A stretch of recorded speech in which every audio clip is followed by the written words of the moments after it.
The film starts by showing the city of Rome at night when a big fire breaks out, causing a power outage across the city. Meanwhile, in a simple apartment, a 16-year-old boy named Manuel Coretti is getting ready to go out. Before leaving, Manuel prepares food and medicine for his elderly father, Daytona, who suffers from dementia. Even though Manuel seems like a troublemaker, he still loves his father who raised him. That night, Manuel goes to a nightclub to sneak into a party and spies on a minister attending the event. He got this job from a corrupt policeman named Vasco, who usually works for certain officials for high pay. Amidst the party's hustle and bustle, Manuel loses focus on his duties and consumes drugs provided at the party. Soon, the minister, dressed in women's clothes, approaches Manuel and asks him to dance. Quickly, Manuel secretly takes out his cell phone to record his target, who is busy dancing with other partygoers. Meanwhile, Vasco is watching Manuel's movements through the surveillance camera. After observing for a long time, Vasco finally gets a recording of Manuel with the minister dancing in women's clothing. In the bar, Manuel keeps working by looking for more evidence about the minister at the party. Unexpectedly, Manuel finds a hidden police camera. This discovery makes him panic and worry about getting in trouble because he was recorded on the camera. Feeling uneasy, Manuel leaves the party room to contact Vasco. Manuel is angry with Vasco for not telling him about the police camera, especially since Manuel had done something wrong earlier. Vasco tries to calm Manuel and promises not to get him in trouble, but only if he agrees to continue gathering evidence about the minister's wrongdoing. At that time, Manuel becomes increasingly annoyed, feeling manipulated, and decides to run away from his duties rather than continue the risky mission. Without wasting any time, Manuel leaves the nightclub on a motorbike, taking Vasco's cell phone that he used to record the minister. Unfortunately, Vasco's men, Massimo and Bruno, are ready in their car to spy on Manuel. When they see Manuel running away, they immediately report it to Vasco. Quickly, Vasco orders his 2 men to capture Manuel before he can reveal all their secrets to others. Meanwhile, Manuel realized he was Vasco's target, so he decided not to go home to keep his father safe. Instead, he went to an old apartment where his father's old friend, Polniaman, lived. At that time, Polniaman, who is blind, welcomed Manuel warmly.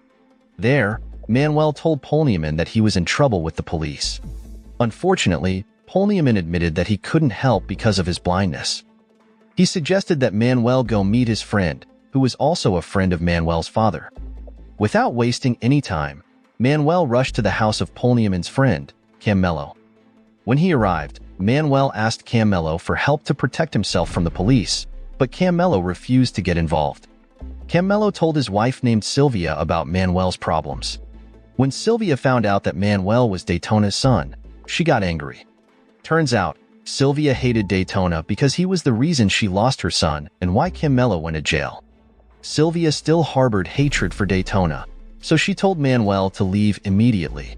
On the other hand, Vasco ordered his men to track the cell phone that Manuel was carrying. After finding its location at Polniaman's apartment, Vasco rushed there. Unfortunately, Vasco couldn't enter the apartment area right away because there were surveillance cameras around the building. There, Vasco had to hack the camera system so he wouldn't be tracked before he finally entered Polniaman's apartment. Soon after, Vasco asked Polniaman where Manuel was, as Manuel was sitting at the dining table, but Polniaman chose not to give Vasco any information. Annoyed with Polniaman, Vasco hit him until he realized Polniaman was blind. While Vasco was searching Polniaman's place for more information, the electricity suddenly went out. At that time, Polniaman tried to fight back, leading to a shootout between Vasco and Polniaman.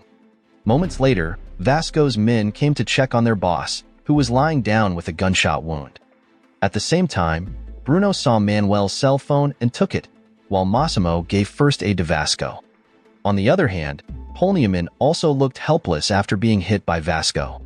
After receiving first aid, Vasco tried to interrogate Polniaman, who finally admitted he was a former member of the Magliana gang, a criminal organization in Rome involved in many crimes like murder, drug trafficking, gambling, and money laundering. Knowing about Polniaman's criminal past, Vasco decided to finish him off. Not wanting to be suspects in murder, Vasco and his men quickly removed all evidence before the police arrived in 15 minutes to investigate Polniaman's death. The next day, Camillo was surprised to see Manuel sleeping on the rooftop of his house all night, even though Sylvia had kicked him out yesterday. There, Camillo threatened Manuel to leave immediately, which scared Manuel. Then, Camillo remembered his son who had died, and he began to sympathize and asked what happened to Manuel. After listening to Manuel's explanation, Camillo realized that Polniaman had been killed for trying to protect Manuel. Worried about Manuel's safety, Camillo allowed him to stay on the rooftop. Meanwhile, Vasco, who had just had an operation to remove the bullets from his body, invited 2 of his men to meet their client. The client wanted to use the scandal from the previous party to overthrow the minister. At that time, Vasco asked for a few days to gather more evidence. After meeting the client, Vasco and his men discussed and agreed not to hand over the minister's recordings until they caught Manuel, who could possibly report them to the police. The next morning, Camillo woke Manuel and told him to pick up Daytona to discuss Manuel's problem. Worried about being caught by the police, Manuel asked his friend to help pick up Daytona, take him to the hospital, and meet Camillo. Not long after, Manuel's friend picked up Daytona from the apartment, not knowing that Massimo was watching them. After seeing Daytona leave, Massimo secretly broke into Manuel's house. At the hospital, Camillo met Daytona, who was an old friend and former member of the Magliana gang. There, Camillo quickly explained what happened to Manuel, but Daytona, due to his dementia, didn't respond well. However, Daytona remembered the details of the incident where Camillo's son was killed and how Camillo went to prison. Hearing this, Camillo decided to leave Daytona. Soon after, as Daytona was about to leave the hospital, Camillo stopped him to express his hatred. Unfortunately, Camillo couldn't vent his frustration and chose to injure himself instead. After calming down, he left Daytona alone. When Camillo went to the rooftop to meet Manuel, he realized Manuel had left. Camillo then told his wife about helping Manuel, which made Sylvia disappointed because her husband helped the family of the person who caused their son's death. At Manuel's house, Vasco and his men were dividing tasks. Massimo was looking for information on the computer, while Vasco searched the house. There, Vasco found out that only 3 members of the Magliana gang were still alive, and it was Daytona, Polniaman, and Camillo. With this information, Vasco rushed back to the car where Bruno was waiting. They decided to target the other 2 gang members to find Manuel. On the way, they saw Daytona crossing the road. Vasco tried to hit him, but Daytona disappeared behind a van and suddenly appeared in the backseat of the car, pointing a knife at Vasco's neck. At that time, Daytona threatened to kill Vasco and his men if they continued to chase Manuel. He then ordered Bruno to drop him off in front of the police so Vasco couldn't attack him. After threatening Vasco and his men, Daytona called Manuel to come to him. When Manuel arrived, Daytona told him to leave the house. Manuel was surprised to see his firm attitude, like when he was still a gangster. Despite this, Manuel was happy to see that Daytona seemed to have recovered from his dementia. Manuel then returned to his apartment, where a resident informed him that a suspicious man had been seen around. Worried, Manuel rushed home and found the door unlocked, even though Daytona always kept it locked.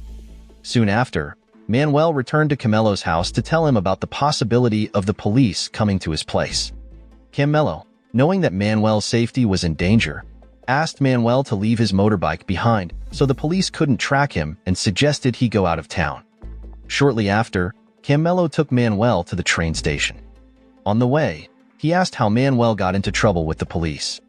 Hearing that, Manuel joked about it, which annoyed Camillo and made his illness act up, forcing him to pull over. Seeing Camillo's condition, Manuel felt guilty and explained that he got involved with a rich man for money, but Vasco caught him. To avoid punishment, Manuel had to obey Vasco's orders until he decided to run away. After hearing this, Camillo told Manuel to leave the city quickly to avoid Vasco. Meanwhile, Vasco and his men surrounded Manuel's apartment and saw Daytona, whom they kidnapped and took to an empty building. There, Vasco beat Daytona, asking about Manuel, but Daytona, due to his dementia, couldn't respond. Soon after, Vasco showed a photo of Manuel with a man to make Daytona aware, but it didn't work. Frustrated, he decided to shoot and kill Daytona. On the other hand, Massimo was upset to see Vasco committing murder again because he didn't want to be involved in Vasco's crimes. But there, Vasco assured Massimo he wouldn't be implicated if they got rid of Daytona's body quickly. With no other choice, Massimo followed Vasco's orders. After meeting Vasco's client and delivering the promised documents, Massimo hid Daytona's body in the car trunk with all the evidence and took the car to a junkyard to be destroyed. On the way to the train station, Camelo and Manuel got stuck in traffic. There, Camelo told Manuel why he hated Daytona. He explained that Daytona blamed him for a big robbery, which caused Camelo to go to prison. While Camelo was in prison, his son got sick and died because there was no money for treatment. After finishing his story, Camelo asked Manuel to continue to the train station walking because the traffic was still bad. He even gave Manuel some money to help him start his new life in another city. Meanwhile, Vasco and Bruno went to Camelo's house to question Sylvia and search for clues about Manuel. Since they didn't find any information, they decided to leave. That evening, when Camelo came home, Sylvia scolded him for being late. Camelo explained that he had just taken Manuel to the station. Sylvia was annoyed because he was still helping Manuel, which led to the two corrupt policemen coming to their house. Hearing this, Camelo suddenly asked Sylvia to be quiet while he checked for any listening devices that the police might have installed. As he suspected, there was a device under the table. Camelo then told Sylvia to pack up and leave quickly to avoid the police who might come back. On the way to the inn with Sylvia, Camelo suddenly became worried about Manuel's safety. He dropped his wife at the inn and rushed to the station. When he arrived, Camelo prepared his weapon to fight the police who might have found Manuel. As expected, Vasco and Bruno managed to locate Manuel at the station using the station's monitoring room. At the same time, all the trains leaving the city were unable to operate due to a fire, so Manuel had to look for an alternative train to leave Rome. While searching, Camelo spotted Vasco looking for Manuel in the crowd. Camelo was angry because he knew Vasco had killed Daytona and Polniaman. Determined to get revenge for his friends' deaths, Camelo decided not to let Vasco go. Meanwhile, Bruno found Manuel and was preparing to shoot him. At that time, Camelo saw this and immediately shot Bruno, knocking him out. He also shot Vasco, seriously injuring him. However, Camelo was also shot by the corrupt police and died. Seeing the fight, Manuel quickly ran to another platform to escape from Vasco, who was still trying to catch him despite being seriously injured. During the chase, Vasco died from losing too much blood. After all of that, Manuel decided to go back to the city and report everything to the police, even though he might get arrested for his own illegal actions. Then, as he was about to enter the interrogation room, he saw a news report about the minister. The minister had managed to keep his position because the video evidence of his scandal was not strong enough to prove his involvement. Manuel also met Vasco's son and gave him his headphones before being taken to jail. At the end of the film, the authorities are shown evacuating the bodies of Polniaman and Camelo, while Daytona's body was destroyed in a car at the junkyard. The film ends. The moral lesson from this film is if you're going to get involved with gangsters and corrupt cops, make sure to have a better escape plan than running into more trouble and unexpected family reunions.